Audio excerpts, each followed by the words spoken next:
La entrevista del Telematutino 11, gente importante, a tratar temas importantes, nos acompaña el doctor José Miguel Castillo Pantaleón, abogado, experto en temas constitucionales, ex juez.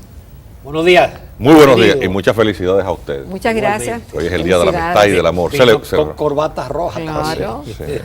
Yo soy un reo confeso del amor. Muy bien. Juan Miguel, vamos a aprovechar tus conocimientos jurídicos, porque obviamente hay muchos temas en el área, pero todo centrado en lo de Odebrecht.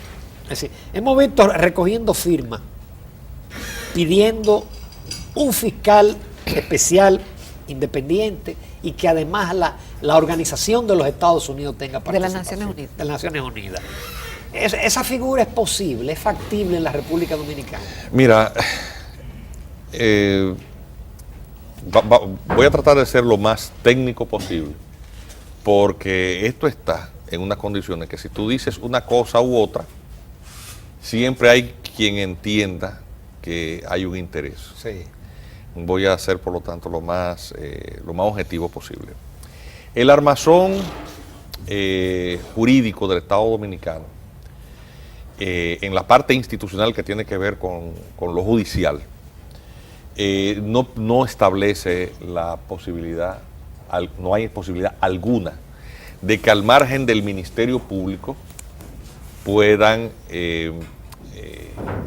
funcionar, actuar institucionalmente otro ministerio público que no sea aquel que se encuentra previsto en la ley del Estatuto del Ministerio Público, en el Código Procesal Penal y en la Constitución de la República. Es decir, no se puede. No es que no hay espacio para eso, es decir, No hay espacio. No hay espacio para eso. Jurídicamente es imposible. Y entonces eso es perder el tiempo, doctor, si no se ha pedido. Sí. Es decir, porque es que no se puede. Es como perder el tiempo, pedir las firmas. Bueno, pedir firmas es legítimo. Pero, ok, sí, es legítimo, claro está. Pero procesalmente, atención. Vamos a poner un ejemplo distinto para que se entienda. Es como el referéndum revocatorio. No existe en nuestra Constitución. No existe. Entonces, puede decir, vamos a colectar firmas para solicitar, y puede ser el peor gobierno. El pueblo puede haberse equivocado eligiendo un gobierno, pero nuestro armazón constitucional no permite, o no prevé, no establece la figura del referéndum revocatorio, es decir, hacer una consulta popular. Ni el Congreso puede decidir tampoco. Lo que llaman el impeachment. No, bueno, pero ese es el juicio político, eso es otra cosa. Eso es otra cosa. Lo que te quiero decir es como mecanismo de consulta popular. Lo cierto es que no existe la consulta popular para interrumpir y hacer cesar por mecanismos legales el mandato que tiene un término electivo. Es decir, usted elige un gobierno por 4 años. Usted no puede pedir por más firmas y por más legítimas que sea la aspiración. El mecanismo de solicitar firmas es uno de los muchos que puede utilizar una sociedad para expresar su descontento. Es pacífico, es legítimo y es válido políticamente. Pero desde el punto de vista jurídico, si se circunscribe a eso, no tiene vía alguna de su canalización. A menos que decidan cambiar la Constitución. Pero eso tiene mecanismos institucionales que tampoco esa es la vía. Pero si estas firmas llegan y el Ejecutivo dice, bueno, pues entonces vamos a un cambio constitucional. El procedimiento de reforma constitucional también tiene un procedimiento, unas reglas que hay que seguir, porque son las reglas que no pueden romperse, salvo que hay una quiebra del Estado de Derecho. Esa es una parte. La segunda, pedir que un organismo multilateral como la ONU intervenga significa al mismo tiempo, por mejores intenciones que se tenga y más legítima que sea la causa, un tema de vulnerar la soberanía, porque tú estás pidiéndole a organismos multilaterales que intervengan en nuestro país. Y por lo tanto eso es absolutamente también... Doctor, pero lo que motiva todo esto es la impresión, es decir, a modo de pueblo, que tiene la ciudadanía de que con el actual Ministerio Público y cómo se eligen a los integrantes del Ministerio Público, no despierta la confianza de la población de que se haga lo que se tenga que hacer. Entonces, ¿cómo se resuelve eso? Hace 15 años. qué mal se siente uno cuando uno tiene la razón, que uno advierte lo que va a pasar, no con un mes ni 2 meses, es decir, con una visión un poco más allá. Ah, Estamos en el año 2017. cierto. Hace 15 años, En el 2002. en el 2002, nosotros advertimos al país lo que nos venía con la adopción de un modelo procesal que entre sus consecuencias o efectos secundarios no deseados estaba el fortalecimiento de los escenarios de impunidad para la criminalidad de Estado. Es decir, es el modelo procesal. El modelo procesal, claro, No la persona, ni los responsables es de que, investigar y atención, demás. en el caso, por ejemplo, de la delincuencia de alta jerarquía, Exacto. eso existe en todas las sociedades. ¿Sí? Soborno, impunidad, etcétera. Sí, o Corrupción, narcotráfico, lavado. Grandes fraudes. Eso siempre va a existir.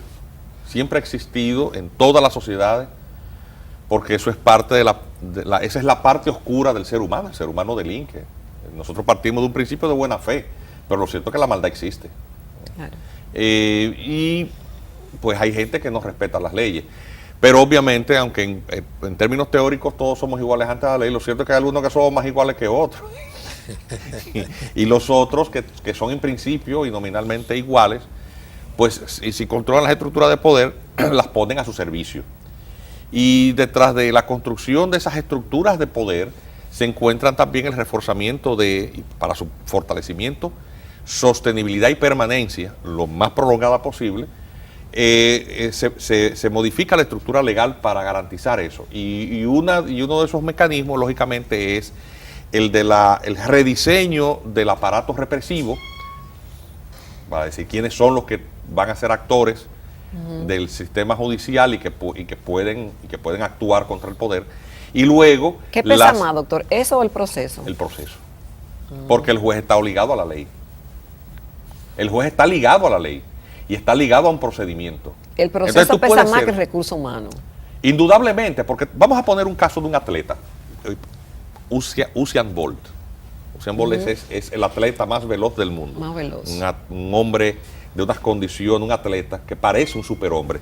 No solamente es un hombre grandísimo y sumamente musculoso, es un hombre que tiene una agilidad tremenda. Paradójicamente su apellido es Bolt, que es relámpago en inglés. Es decir, su apellido y su desempeño como deportista hacen coincidencia. Bien, vamos a agarrar, solo que es un tie rack. Es una tira de plástico que te venden en una ferretería y que sirve para atar. Sí, yo sé. Y tiene un candadito, cuando tú lo aprietas, no suelta. Ahí Okay. no suelta. Tú tienes todo el mérito, la capacidad y el entrenamiento de Usain Bolt. Y creo que un tie rack de los grandes te cuesta 50 centavos en una ferretería. Yo con 2 pesos te echo a Usain Bolt, que no sale de la meta. Yo no me tengo que amarrarle los 2 pies y las 2 manos. Ok. Y eso Ya pasa, tú tienes a Usain Bolt, lo mejor del mundo, en la meta. y eso pasa con tira. nuestro modelo procesal. Claro, tú puedes tener el mejor fiscal, el mejor juez, el La mejor sistema, intención. y la mejor intención. Y yo te amarro de pies y manos. Te digo, sí, dale para allá, Dale corre. para allá, corre. Ay, pues, te espero en la meta. De eso es que se trata. Pero Eso lo dijimos. Es por el papel que puede jugar el abogado defensor. No, es que hay una serie de mecanismos procesales que conducen hacia esa impunidad o creación de un espacio de impunidades. Calidades, por ejemplo. Calidad e interés. Es una condición indispensable para la acción en justicia. Quien no tiene calidad para demandar, Por no puede ejemplo, proceder. Manuel Jiménez demandó de Brecht a Ángel Rondón y a Víctor Díaz Rúa. ¿Le puede decir que él no tiene calidad? Artículo 85 del Código Procesal Penal. ¿Qué dice? Que se lo lea. Es que el problema es que tú dije calidad e interés, el tema del interés. ¿Quién es la víctima? La persona directamente afectada de un hecho criminal. El código prevé Pero ahí la acción colectiva o difusa. Exacto. Pero resulta que cuando tú te vas al 85, tú requieres, por lo tanto, la actuación a través de una entidad sin fines de lucro. Que en la modificación última que sirvió la ley 1015, establece que tiene que estar constituida con anterioridad al hecho denunciado. Ok, entonces si no Ya se puede hacer al no tengo que vapor, decir más nada. Para que después no digan que es que uno anda opinando, este le está diciendo a favor de Manuel Jiménez, no, cada cual que saque sus conclusiones, vaya a la ley. Entonces, ¿por qué el modelo procesal penal se va diseñando cada vez para restringir menos las posibilidades procesales de la persecución ciudadana? Eso fue deliberado. Porque las estructuras de poder diseñan eso inteligentemente para precisamente beneficiarse de la impunidad. Obviamente, ese mecanismo de impunidad no solamente beneficia a las élites, también beneficia a la delincuencia común. Y la consecuencia de eso es un tema de inseguridad ciudadana, pero que es todo parte de lo mismo. ¿Entiendes? O sea, tienes un diseño procesal que fue hecho. Cuando nosotros dijimos eso hace 15 años, nosotros lo decíamos sobre la base de un conocimiento práctico y académico. Práctico porque yo era juez de instrucción. Académico porque había escrito libros y anteproyectos de leyes que se convirtieron en leyes. O sea, yo sabía lo que estaba diciendo, pero además práctico porque había puesto en práctica las posibilidades procesales de ese vetusto código y había sentado en el banquillo de los acusados en crímenes de Estado a gente de altísima jerarquía. De la manera más discreta, el país se despierta de buenas a primeras descubriendo la solución de un caso casi ancestral de criminalidad de Estado. Eso no se pudiera con imposible, el Código Procesal Penal ha sido diseñado para eso. En todos los países de Centroamérica y de Sudamérica, en donde reformas procesales similares fueron implementadas, el sistema resultó absolutamente inoperante y un aumento considerable en algunos de los países con sociedades similares a la nuestra, con un aumento de la criminalidad común, pasó en Centroamérica. Ahora, doctor, y entonces no hay respuesta ni solución. La gente tiene muchas expectativas y se ha apoderado del tema de que del cese de la impunidad, de la corrupción, de que se enfrente. Entonces, lo que usted nos está diciendo de que no hay manera de enfrentar eso y de que sean castigados los culpables bajo este actual modelo procesal. Es muy difícil. Y entonces... Bueno, eso genera lógicamente una consecuencia político-social, que es la insatisfacción. Exactamente. Atención. Que se da de manera natural. El histerismo gubernamental asume que esa insatisfacción es una forma de puesta en marcha de las estrategias del golpe blando. La gente de la DIAP entiende lo que estoy diciendo. Bueno. Gene Sharp, el teórico de eso, pareciera para el gobierno que lo que está pasando es una forma conspirativa. Porque la estrategia del golpe blando es esa. Pero ¿y si resulta lo si contrario, tú ves todo lo que está pasando y pareciera, está en marcha además tú ves algunos de los actores vinculados a otras luchas que han sido instrumentalizadas por determinados sectores con objetivos muy distintos y a veces muy distintos a los de la legítima insatisfacción popular. Y es gente que pastorea a otros pero, a ver, si uno...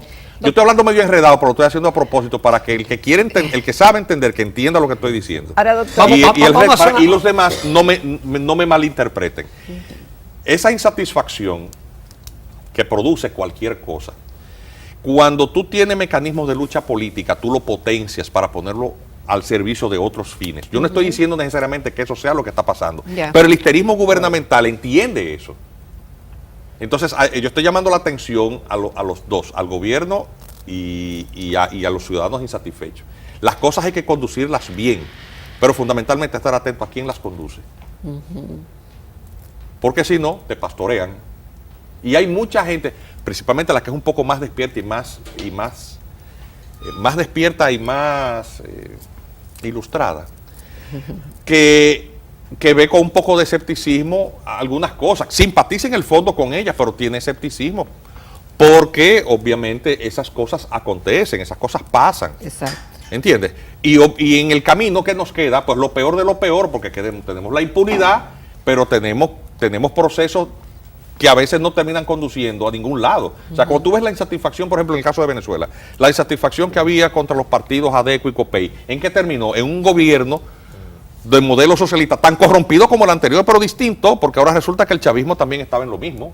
Y hay que ver dónde está Venezuela hoy. Entonces, bueno, ¿cuál es la respuesta a la insatisfacción justificada que hay por ciertos temas? Desde la corrupción hasta la delincuencia común o el tema de la inequidad en la distribución de las riquezas. ¿Cuál es? ¿Cuál debe ser? ¿Cuál? Esa es la gran pregunta. Yo estoy haciendo si supiera cómo le entra el agua al coco no estuviera aquí. Ay, a lo mejor estuviera gobernando yo, pero ese no es el caso. Yo tengo las mismas preguntas que tú. Un poquito me ayuda las herramientas cognitivas, intelectuales y eso. Pero esa es la gran pregunta. ¿Cómo lograr que el país encauce esas inquietudes, esos reclamos que son legítimos, sin que en el trayecto Hay un nos vacío perdamos? constitucional. Porque además tenemos en el trayecto tenemos obstáculos de tipo normativo institucional. O sea, tenemos problemas, por ejemplo, de modificación constitucional con ciertas rigideces que hacen que resulte ahora muy difícil modificar la Constitución, salvo para la continuidad. O sea, ciertos temas necesitan un referéndum aprobatorio, pero otros, como por ejemplo la reelección, no lo necesitan. Vamos a Entonces hacer tú tienes ese tipo una de breve discusiones. pausa, Juan Miguel, que esta conversación está sumamente interesante. Estamos tratando de interpretarte. Volvemos en unos minutos.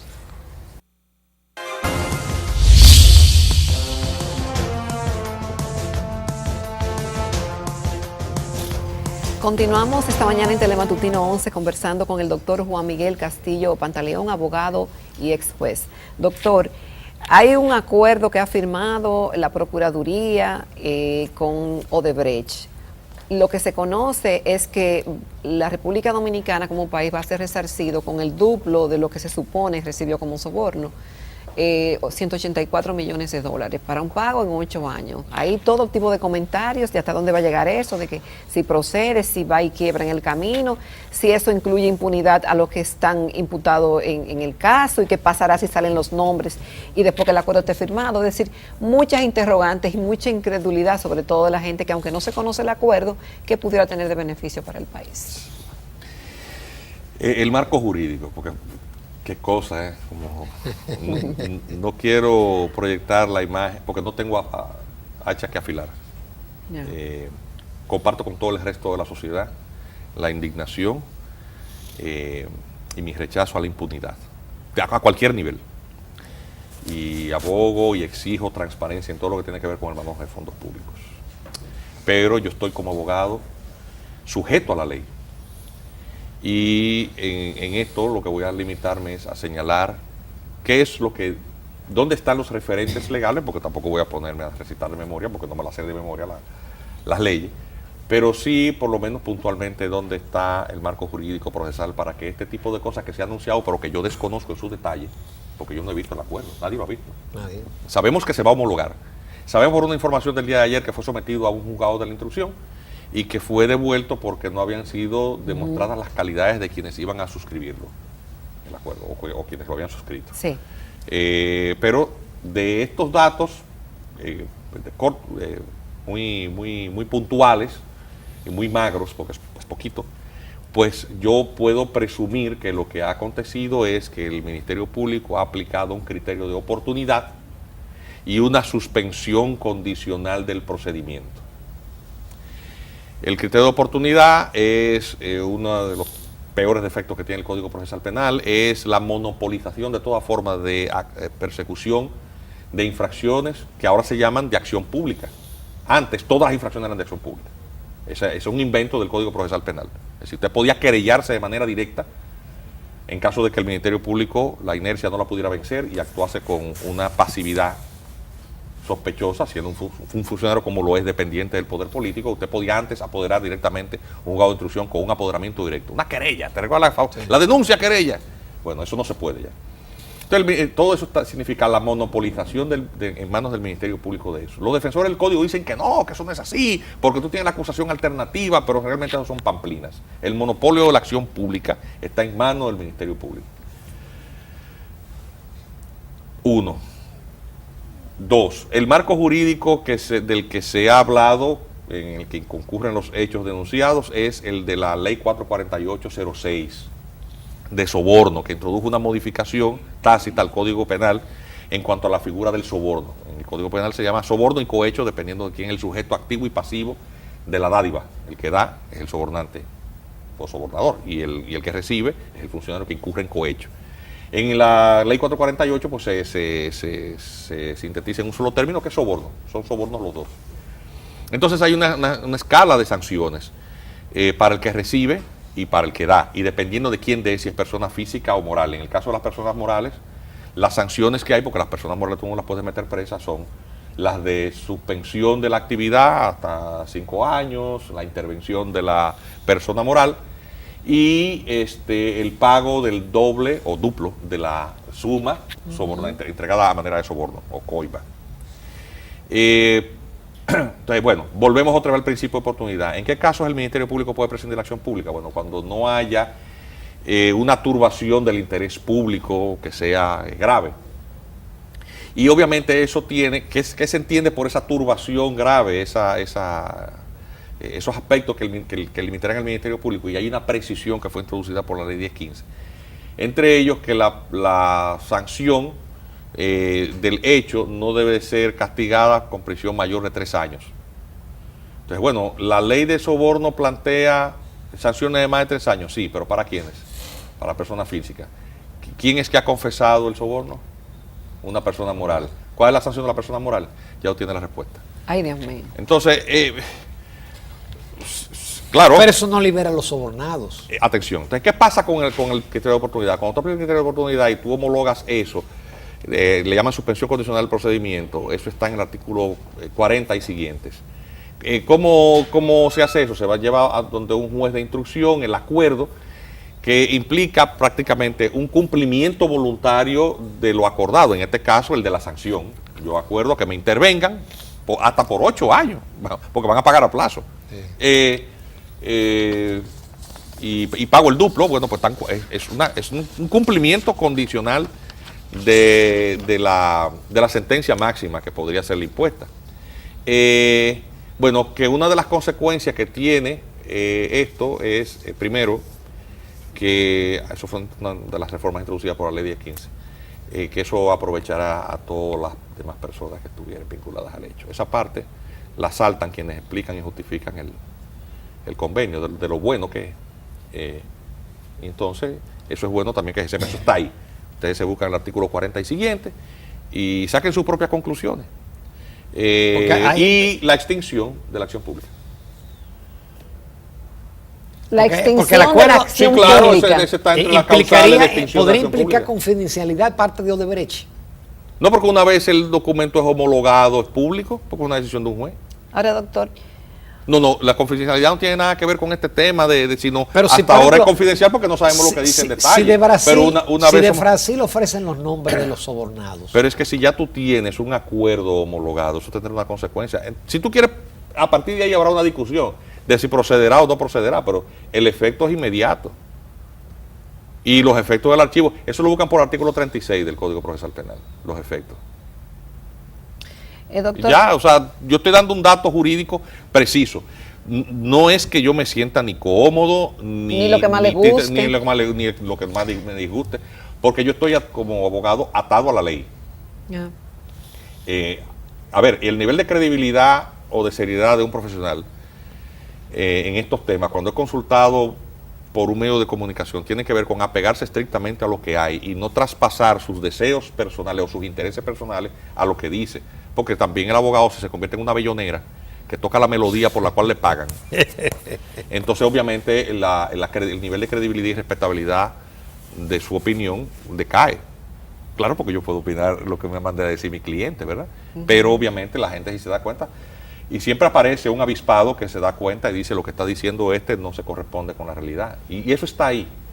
Obviamente el común no es abogado, no van al código y no saben que esa parte fue modificada por una ley en el año 2015. Ahora, doctor, y que está así, asado. Yo estoy tratando de ser lo más objetivo y lo más parco posible en eso, simplemente dando la pista para que el que tenga ojos para ver. A mí lo que me llama la atención es de que este movimiento del libro verde y de la recolección de firmas y de organización de marchas, se supone que hay detrás profesionales, que algunos de ellos deberá ser abogado y podrá tener, supongo yo, algunos conocimientos de las leyes. De lo que usted... a veces se le va a uno, Jacqueline. Entonces, ¿qué va a pasar cuando nos demos con la cruda realidad de lo que se está demandando no procede por la atadura del modelo procesal? ¿Cuáles son las opciones? Pudiera, en un acto de buena voluntad de parte de la clase política dominicana en el gobierno, hacer las enmiendas. El poder no teje soga para su cuello. El poder no teje soga para su cuello. Pero también tiene un costo no hacer esos cambios. A ver, pero vuelvo y te repito, en un sistema político como el nuestro, tú tienes también una realidad política. Es que y a eso se juega también, a los olvidos y a los entretenimientos. Tú tienes recicladas las mismas figuras políticas. Si no fuera así, no estuvieras reciclando las mismas figuras políticas con lustre hace rato desgastado. Ahora están cogiendo brillo algunos. Reciclándose. Dios. ¿Es así o no es así? Y eso es muy triste. La gente vota por esos partidos políticos. Peor aún, cuando tú tienes gente que con algún nivel de conocimiento aporta algo y pone ese conocimiento o esa información al servicio de esos intereses, extrañamente, quienes debían atrapar esa pelota para hacer un doble play, lo que hacen es que entonces agreden al que les pasa la información. Porque entienden que les está robando su protagonismo y su vedetismo. No, o a lo mejor porque están involucrados también. No, es que también hay un tema de egos. Es un tema de egos. Es decir, hay gente que tú le dices, mira, porque me ha pasado, mira, eso no se hace así, se hace de tal cual cosa. No, entonces empiezan a discutir. Y ya, Eso sí. Eso es que me quiere quitar. No, hombre. Entonces, obviamente, eso desanima a mucha gente, o a alguna gente, porque no, que tampoco es mucha la gente que se pone de desinteresado a estar opinando, ¿verdad? Claro, porque es una sociedad de intereses. Y lo cierto es que lo que genera es poco entusiasmo. A mí personalmente, yo no me entusiasmo ya con muchas cosas, porque es que la cosecha de lo que se recibe a cambio es agresiones gratuitas. Con el Código Procesal Penal me pasó. Dije todo lo que iba a pasar, que lo estamos viviendo. En su momento todo el mundo me acaba. Este es un anticuado, este no sabe. El tiempo me dio la razón. Qué pena no tener más tiempo, Con Miguel muchas Castillo cosas para Patel. decir. Vamos a tener que invitarte pronto, porque hoy se nos quedaron tantas cosas y tú estás hablando en un lenguaje interesante. Poco crítico, pido excusa. Yo Bueno, usualmente soy no, muy- este no, programa vamos muy a guardarlo. explicativo, sí. Nos vamos a la recta final del Telematutinos. Gracias, doctor.